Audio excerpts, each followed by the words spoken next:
Hello friend. स्वा-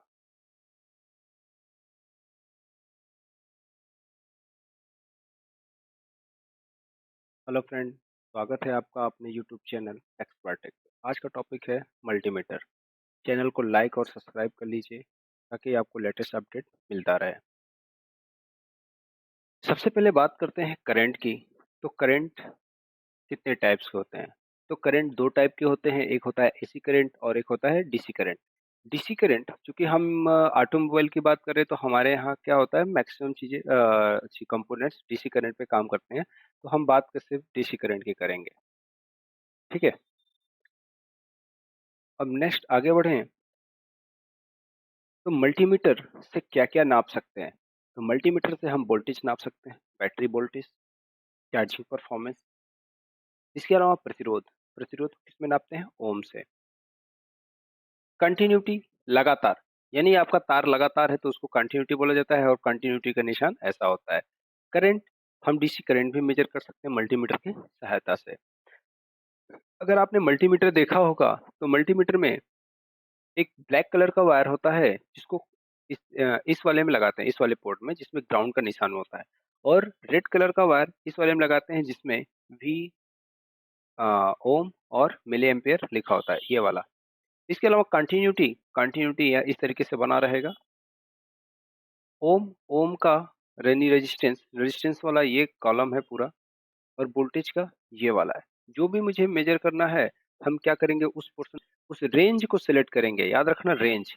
अब range select करना काफी इंपॉर्टेंट है। फॉर एग्जांपल के लिए, जैसे अगर मान लीजिए आपको वोल्टेज नापना है, क्या नापना है? वोल्टेज। आपका बैटरी का वोल्टेज 12 वोल्ट, जैसे हमारे यहाँ बैटरी क्या होती है, 12 वोल्ट आती है। तो हम किस पे लगाएंगे? 20 वोल्ट पे। लेकिन यदि बैटरी का वोल्टेज 24 वोल्ट है तो आप 20 पे नापेंगे तो बताएगा नहीं। तो 24 किसके बीच में आएगा? 20 और 200 के। तो हम क्या करेंगे, 200 वोल्ट पे लगा के मेजरमेंट करेंगे। ठीक है।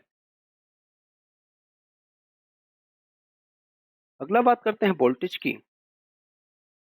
तो वोल्टेज भी इस ऐसे शो करेगा।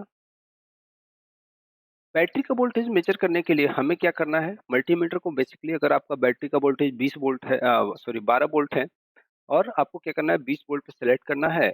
और रेड कलर का वायर प्लस वाले पे और काला कलर का वायर किस पे लगाएंगे? माइनस वाले पे लगा के चेक करेंगे और मल्टीमीटर तुरंत क्या करेगा, आपका वोल्टेज बता देगा। इसके अलावा चार्जिंग सिस्टम, जो चार्जिंग सिस्टम को चेक करने के लिए हम वोल्टेज चेक कर सकते हैं। मैं अपने नेक्स्ट वीडियो में चार्जिंग सिस्टम को कैसे चेक किया जाता है ये मैं बताऊंगा। इसके अलावा वोल्टेज, तार के सिरों के बीच का वोल्टेज, जैसे कोई फ्यूज है, उस फ्यूज पे आपको चेक करना है कितना वोल्टेज आ रहा है। तो हम क्या करते हैं, उस फ्यूज को निकालते हैं और इस पॉइंट पे प्लस, मल्टीमीटर का प्लस वाला वायर लेके आते हैं और माइनस डायरेक्ट बैटरी का दे देते हैं। हमें तार के सिरों पे वोल्टेज पता चल जाता है। इसके अलावा हम और क्या मेजर कर सकते हैं? वोल्टेज, ये जो कंपोनेंट है, कंपोनेंट पे वोल्टेज कितना आ रहा है। जैसे एग्जांपल के लिए मान लीजिए कोई बल्ब है, बल्ब का आपने कपलर निकाल दिया, तो इस कपलर पे कितना वोल्टेज आ रहा है, हमें बेसिकली इसको भी चेक कर सकते हैं। आगे बढ़ें। तो ये देखो, फिगर में बताया कि बैटरी का वोल्टेज कैसे चेक करना है। हमें 20 वोल्ट पे लगाना है और प्लस टर्मिनल पे और माइनस टर्मिनल पे लगा के हमें जो यहाँ पे रीडिंग दिखेगी वही हमारा क्या होगा, वोल्टेज होगा। अब बात करते हैं प्रतिरोध की। तो प्रतिरोध ओम में मेजर किया जाता है और प्रतिरोध को किससे नापा जाता है? ओम से। और इसका निशान कैसा रहेगा? ऐसा रहेगा। मल्टीमीटर पे अगर आप प्रतिरोध का रेंज देखोगे तो वहां पे लिखा रहता है 200 ओम, 2000 ओम। 2000 को 2 किलो ओम भी बोलते हैं। 20 किलो ओम और 200 किलो ओम बना रहेगा। अब रेंज कैसे सेलेक्ट करेंगे, ये बात मायने रखती है। तो रेंज सेलेक्ट करने के लिए हमें जिस भी कंपोनेंट का मेजरमेंट करना है, हमें क्या करना है, उसका एक्चुअल वैल्यू मालूम होना चाहिए। फॉर एग्जांपल के लिए, मान लीजिए मैं अपने लास्ट वीडियो में बताया था engine temperature sensor. Engine temperature का मैक्सिमम वैल्यू कितना होता है? 14 के, 14। अगर 14 किलो ओम नापना है तो आप किस पे नापेंगे? 20 किलो ओम पे आपको मल्टीमीटर का नॉब को सेट करना रहेगा। ठीक है। तभी वो बता पाएगा, नहीं तो नहीं बताएगा। अगर आपने रेंज गलत सेलेक्ट किया है तो कुछ नहीं बताएगा। अगला आता है, अगर एक सही तार है, किसी तार का आप प्रतिरोध नापोगे तो कितना दिखाएगा? 1 ओम। तो अब देखो, रेजिस्टेंस नापते समय इस बात का ध्यान रखो कि जो भी कंपोनेंट्स का आप रेजिस्टेंस नापोगे उसमें करंट नहीं फ्लो होना चाहिए। ये नहीं कि ये बैटरी का करंट जा रहा है इसमें और हम उसके सिरों पे जो है लगा के उसका रेजिस्टेंस नाप रहे हैं, नहीं ऐसा नहीं करना। हमें क्या करना है, बैट इसका कपलर जो है पूरा डिस्कनेक्ट कर देना है और उसके सिरों का प्रतिरोध नाप लेना है। जैसे ये एक इंजन टेम्परेचर सेंसर है, हमें क्या करना है, इसका कपलर ओपन करना है और रेंज सेलेक्ट करके इसका रेजिस्टेंस को मेजर करना है। अगला आता है कंटिन्यूटी। कंटिन्यूटी का मेजर करते हैं। कंटिन्यूटी का मतलब ही होता है लगातार।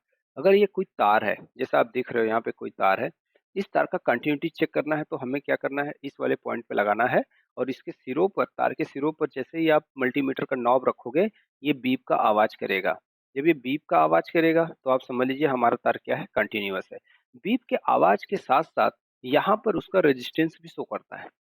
इस तार का रेजिस्टेंस मैंने अभी अभी बताया, एक तार का रेजिस्टेंस कितना होता है, 1 ओम से कम रहेगा।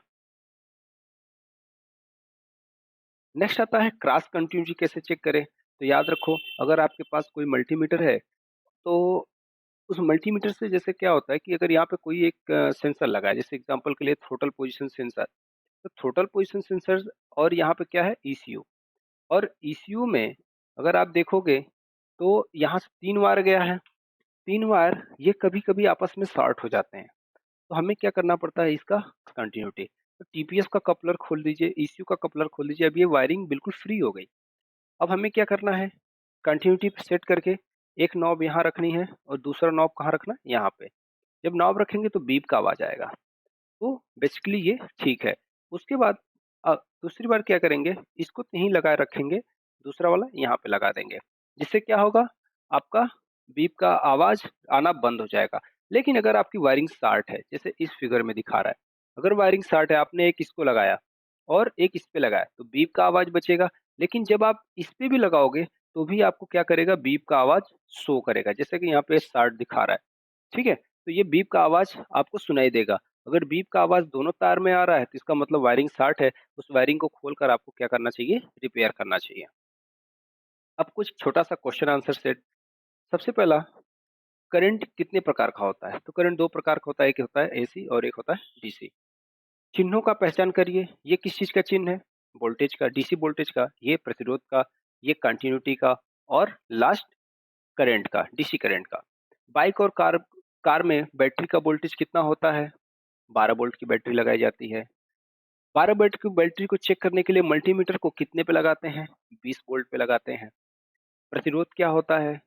मैंने आपको बताया नहीं था प्रतिरोध क्या होता है। देखो, जब किसी तार में, मान लो ये तार है, करंट जब फ्लो होता है ना, इसके रास्तों में जो प्रतिरोध उत्पन्न होता है, जो बाधा होती है, ठीक है, यानी करंट फ्लो होने में जो रुकावट होती है, उसी को क्या बोलते हैं, प्रतिरोध। जैसे एग्जांपल के लिए हम अपने घरों में लोहे का तार नहीं लगाते, कॉपर का लगाते हैं। क्यों? क्योंकि कॉपर के तार में करंट बहना ईजी होता है, क्योंकि उसका प्रतिरोध कम होता है। इसलिए हम क्या करते हैं, कॉपर का तार लगाते हैं। समझ गए? ज्यादा प्रतिरोध रहेगा तो करंट फ्लो करने के लिए, यानी करंट कंजप्शन बढ़ जाता है।